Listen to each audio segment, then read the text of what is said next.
जय हिंद। मैं मोहम्मद मुश्ताक और आप देख रहे हैं ग्रीन लाइन न्यूज़।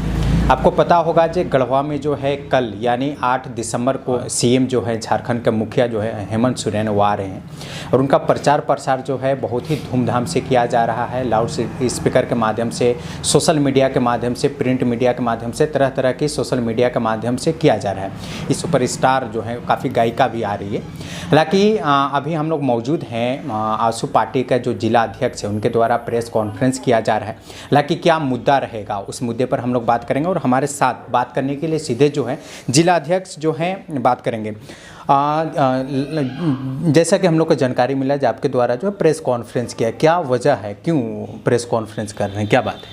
पहले सभी को आज के प्रेस सम्मेलन में स्वागत अभिनंदन करते हैं।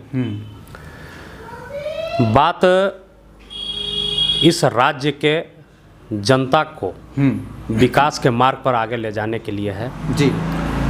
सरकार ने जिस तरह से खतियानी जोहार यात्रा का प्रारंभ जो कर रही है, यह सीरियल ड्रामेबाजी यात्रा है। आप देखेंगे 1932 खतियान जो 9वीं अनुसूची में डालने का सरकार ने काम किया है, साथ ही 27% पिछड़े वर्ग के आरक्षण को लेकर के प्रस्ताव पारित कराया है। और ये दोनों मुद्दा रांची राजधानी के सभी खंभों पर टंगा हुआ नजर आ रहा है। यही है, झारखंड एक ऐसा प्रदेश है, सुखी संपन्न है, लेकिन देश में ये पहला ऐसा राज्य है कि जो अपना नियोजन नीति और स्थानीय नीति अपने राज्य के लोग नहीं उसको तैयार कर पा रहे हैं। इसको तैयार करने के लिए अनुसूची में डाल करके लोकसभा में इसको ले जाया जाएगा और अन्य कई राज्य के सांसदों के द्वारा इस पर चर्चा परिचर्चा होगी, तब यहाँ पर नियोजन नीति और स्थानीय नीति बन पाएगी। ये संभव नहीं है। और हमने कहा कि पहला ऐसा राज्य है, हर राज्य का नियोजन नीति और स्थानीय नीति बनाने का अपना अधिकार होता है। दीपक जी, इस पर बात करेंगे। अभी जैसे आप बोले जो खतियानी जोहार यात्रा जो किया जा रहा है, इस पर क्या है और इसका खंडन की, इसका क्या मतलब है? इसका कोई मतलब नहीं है। सरकार ने जो खतियानी जोहार यात्रा संपन्न करा रही है, हमने कहा कि ये ड्रामेबाजी है और कुछ नहीं है। जनता को आखिर मिला क्या है? आपने खतियानी जोहार यात्रा, इसका मतलब क्या है? सरकार को बताना चाहिए। आपने 9वीं अनुसूची में डाल करके लोगों को बेवकूफ़ बना करके लॉलीपॉप दिखलाने का केवल काम कर रहे हैं। यही आपका काम है। आप केवल ये बतलाना चाहिए था कि ये हम विधानसभा में ला करके यहीं पर नियोजन नीति स्थानीय नीति को लागू करने के बाद अगर करते तो यही जनता आपका स्वागत करती। आप एक तरफ इस यात्रा को कर रहे हैं, लेकिन जनता को मिला क्या आखिर वही यहाँ जो बेरोजगार युवक हैं, आपने कहा था 5 लाख प्रत्येक वर्ष 5 लाख लोगों को नौकरी देने का काम करेंगे, लेकिन आपका तो नियोजन नीति स्थानीय नीति आज 3 साल आपका बीत गया, आप तो इसको अभी तक से कंप्लीट नहीं कर पाए। जनता को बेवकूफ बना करके, भ्रम में रह करके ये सब ड्रामेबाजी को बंद करिए। ये नौटंकी है सरकार का और कुछ नहीं है। रोजगार भत्ता भी देने के लिए सरकार बोली। देखिए, सरकार बहुत सारी बातें कही थी कि रोजगार भत्ता देंगे, गरीब लोगों का जो है कॉलोनी जो कम अभी रेट में मिलता है उसको ज्यादा अमाउंट देने, उसको ज़्यादा अमाउंट देंगे। इतना ही साथ साथ चूल्हा चौकी का लिए भी हम पैसा देंगे। इसके साथ साथ महिलाओं पर जो अत्याचार जितना बढ़ रहा है उसको हम लगाम लगाएंगे। लेकिन आए दिन आप देखेंगे राज्य में महिलाओं पर बड़ा से बड़ा अत्याचार हो रहा है, हत्याएं हो जा रही है। इसके बावजूद भी सरकार जो है कहती है कि इस तरह की घटनाएं होते रहती है। ये बहुत दुर्भाग्य है, विडंबना है इस राज्य के लिए। हम तो ये कहेंगे कि एक पहले वाला जो पीढ़ी, माननीय शिबू सोरेन जी का अगर इतिहास आप जीवनी पढ़ेंगे तो आपको लगेगा कि भ्रम और माया जाल के जंजाल से लोगों को चकाचौंध कर करके अपने आप को स्थापित किए। इनका कार्य क्षेत्र राजनीतिक क्षेत्र रहा है, गिरिडीह, धनबाद, बोकारो, ये 3 जिला में ही इनका कार्य क्षेत्र रहा है। राजनीतिक पर्दापन यहीं से शिबू सोरेन जी का हुआ था। जब ये गांव में जब जाते थे तो अपने शरीर में रुई का पट्टी लपेट करके, और इनका अक्सर देखेंगे कि रात्रि में इनका कार्यक्रम होता था, और अपने ही नुमाइंदे से तीर धनुष चलवाते थे। जब तीर इनके सीने में आके लगती थी तो ये कहते थे कि देखिए हम मरे तो नहीं ना, तीर लगा लेके नहीं मरे, हम भगवान हैं, गॉड हैं। इन्होंने आम जनता को, जनमानस को ये झूठा दिलासा दिलाया कि हम सिद्धू कान्हू का अवतार हैं। ये अवतार अपने आप को स्थापित करने का काम किया। भरम जाल इनका पूर्वज ही करते आ रहे हैं, जो फर्स्ट पीढ़ी था, उसी भरम जाल में फैला करके जनता को चकाचौंध दिखला करके अपने आप को राजनीतिक रूप से स्थापित किए।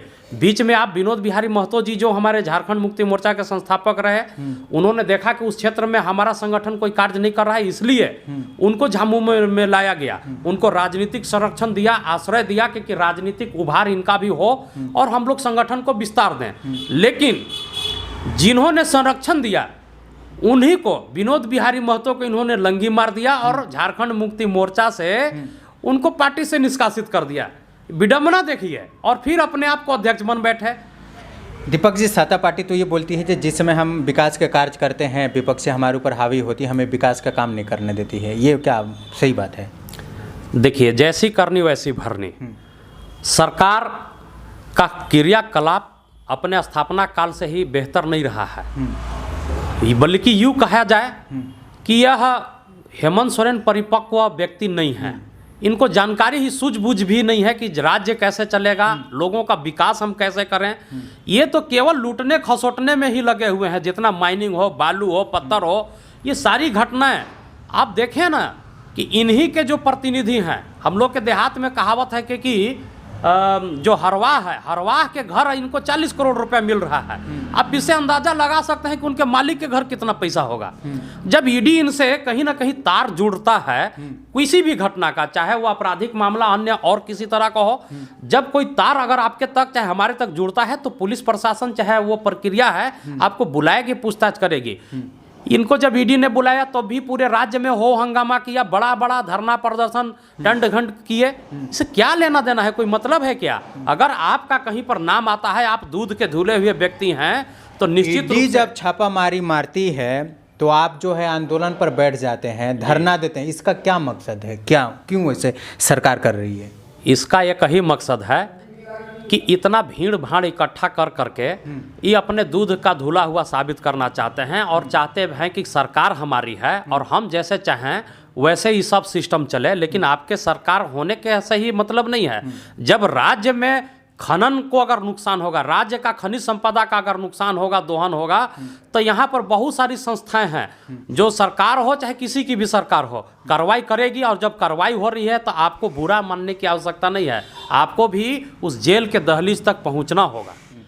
कि गढ़वा के सभी लोग जान रहे हैं कि ये खतियानी जोहार ये फ्लॉप शो है, इनको करने से कोई लाभ होने वाला नहीं है, और जनता इनके अब बहकावे में आने वाली नहीं है। और सरकार भी जान रही है कि जो हम खतियानी जोहार कर रहे हैं लोगों की उपस्थिति नहीं होगी, इसलिए ऐसे अदाकारा को, ऐसे डांसर लोगों को, नृत्यांगना को बुलाया जा रहा है ताकि इनको देखने के लिए भीड़ लगे, न कि हेमंत सोरेन को देखने के लिए भीड़ लगे।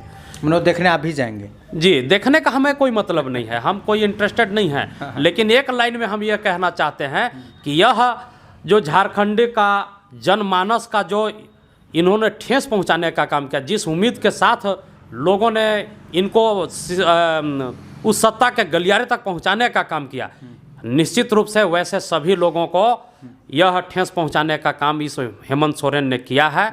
जो कि विकास का मार्ग जो खुलना चाहिए था, इन लोगों ने बिल्कुल ब्रेक सा कर दिया है, रास्ता बंद हो चुका है। तो कहीं ना कहीं आजसू को हमेशा ऐसी सरकार रोकने का काम किया है। आप देखेंगे कि कोई आतंकवादी उग्रवादी को रोकने के लिए सरकार जो है ना बैरिकेड बहुत जगहों पे करती है। आप राजधानी में जब 7 मार्च का हम लोगों का आंदोलन था इसी मुद्दा को लेकर के, तो इन्होंने कम से कम हजारों बैरिकेड्स वहां पर लगाया गया था। अगर आप भी कभी उस समय अगर कोई गए होंगे तो उनको भी पता होगा, आजसू के एक कार्यकर्ता को गाड़ी में रोक रोक करके ढूंढने का यह सरकार और प्रशासन के लोग काम कर रही थी। उसके बाद भी हम लोग यहाँ धरना प्रदर्शन किया। अभी कुछ दिन पहले 17 नवंबर को भी हम लोगों ने गढ़वा जिला मुख्यालय में धरना प्रदर्शन का कार्यक्रम किया। हम और पार्टी का नीति और सिद्धांत बिल्कुल हम लोग लगातार निरंतर लड़ रहे हैं। और इतना ही नहीं, पिछड़े वर्ग के आरक्षण को लेकर के हमारे माननीय उपाध्यक्ष चंद्र प्रकाश चौधरी जी जो पंचायत चुनाव जो हुआ था उस समय भी लोकसभा सुप्रीम कोर्ट में मामला दायर कराए थे और उसके बाद यही सरकार वहाँ शपथ पत्र दायर करती है कि आने वाला चुनाव जो होगा हम ट्रिपल टेस्ट कराएंगे और समुचित हम आरक्षण देंगे और इसके बाद ही हम कोई चुनाव कराएंगे। तो ये जो शपथ पत्र का भी सुप्रीम कोर्ट का भी सरकार ने अवमानना किया है। अभी फिर उसका डेट आ गया है और नोटिस भी अभी सरकार को सुप्रीम कोर्ट माननीय सुप्रीम कोर्ट कर चुकी है। अब इसको जवाब तो इनको देना है, क्योंकि ये भ्रम का जाल जो कहते हैं ना कि ये दूसरा पीढ़ी, हेमंत सोरेन दूसरा पीढ़ी है। पहला पीढ़ी भी भ्रम जाल फैला करके अपने आप को स्थापित करने का काम किया। अब दूसरा पीढ़ी भी इस राज्य में भ्रम का जाल फैला करके यहाँ सत्ता पर काबिज रहना चाहता है, लेकिन ऐसा होगा नहीं। आने वाला समय में इस राज्य की जनता अब सब कुछ जान चुकी है। ऐसे सत्ता पर जो बैठे लोग हैं इनको उखाड़ कर फेंकने का काम करेगी।